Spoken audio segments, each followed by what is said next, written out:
बे फैलाव गुवार बुहुम बिखा आरो सान अखाफोर हाथरखि हाला गासै ग्रह ग्रहसा आय मा गोमोथाव सोरथो सोरजिनायमोन बेखौलाय सोरथो दानायमोन।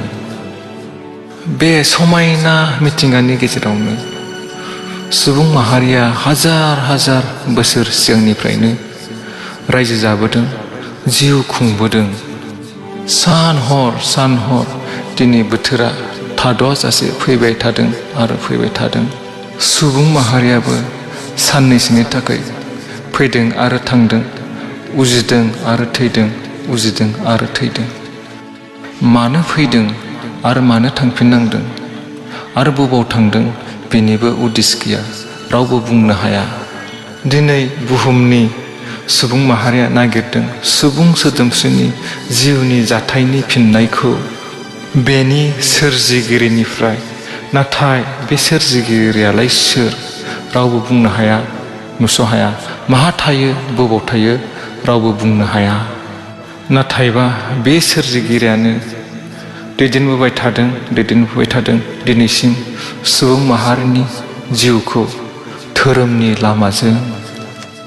दिनै बुहुमाव गोबां रोखोमनि धोरोम दं। बे धोरोम खान्थि बायदिनो सुबुङा गावबा गाव गावनि गोसो बायदि जिउ खांदों। नाथाय गोबाङा धोरोमनि बेरेखा जिउ खुंलांबाय थादों।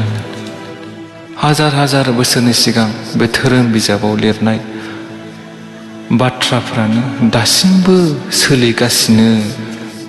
आरो बे धोरोम बिजाबानो जोंनो फोरमायो सासे गासैनिबो सोरजिगिरि दं, सासे इसोर दं होननानै।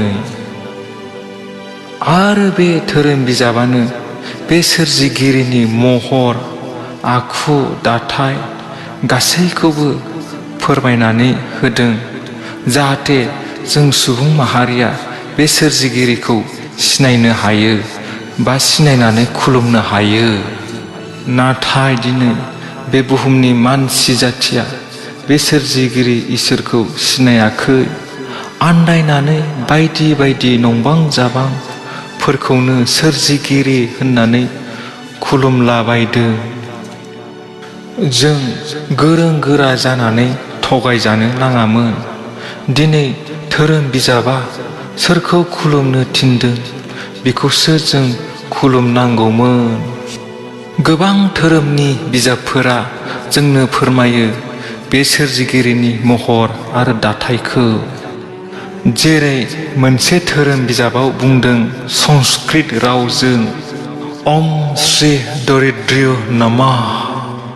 बेनि ओंथिया जाहैबाय हावरिया जानानै जोनोम जाफैनायखौ खुलुम। आरो बुंबावदों ओम श्री कन्याक नमः। बेनि सोदोबथिया जाहैबाय आयथा सिख्लानि गोरबोआव जोनोम जाफैनायखौ खुलुम। आरो बुंबावदों ओम श्री ब्रह्मसलादित्य नमः। बेनि ओंथिया जाहैबाय फेरेंगा एबा क्रुस दंफाङाव थैफैनायखौ खुलुम।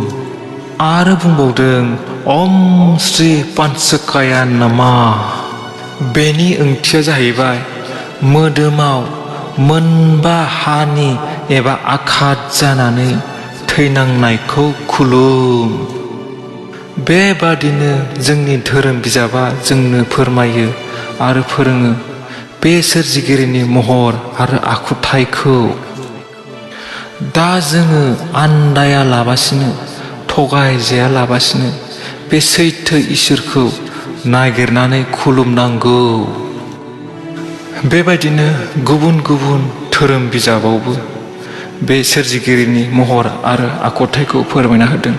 जेरै बाइबेलावबो फोरमायदों आरो कुरानावबो फोरमायनानै होदों। दिनै बुहुमाव गोबां मानसिफ्रानो गावखौनो इसोर होननानै लानानै इसोर बायदि खुलुमजागासिनो दङ। दायो आङो बे धोरोम बिजाबाव फोरमायनाय बायदि एखे महरनि, एखे आखुथायनि सासे इसोरखौ नागिरै नागिरै आरो बिजिरै बिजिरै आं मोननो हाबाय। बिनि मुङानो जिसु ख्रीष्ट। बिथाङानो धोरोम बिजाबाव बुंनाय बादि हावरिया जानानै जोनोम जाफैदोंमोन। ओम श्री दरिद्र नामा जायखौ बुंनाय जायो। बिथाङानो सासे आयथा सिख्लानि गोरबोआव जोनोम जाफैदोंमोन, जायखौ बुंदों ओम श्री कन्याका नामा। बिथाङानो फेरेङा एबा क्रुस दंफां सायाव थैफैदोंमोन, जायखौ बुंदों ओम श्री ब्रह्मसलादित्य नामा। बिथाङानो मोदोमाव मोनबा हानि एबा आघात जानानै थैफैदोंमोन, जायखौ बुंनाय जादों ओम श्री पंचक्या नामा। बेबायदिनो साम बेद धोरोम बिजाबाव फोरमायनाय बायदि जोङो जिसु ख्रीष्टखौ सोरजिगिरि इसोर होननानै सिनायनो हायो। दायो जोङो गोरों गोरा सुबुं जानानै साननांगौ आरो बिजिरनांगौ, जोंनि सैथो इसोरालाय सोरथो, आरो जोङो सोरखौथो खुलुमनांगौ आरो सिबिनांगौ।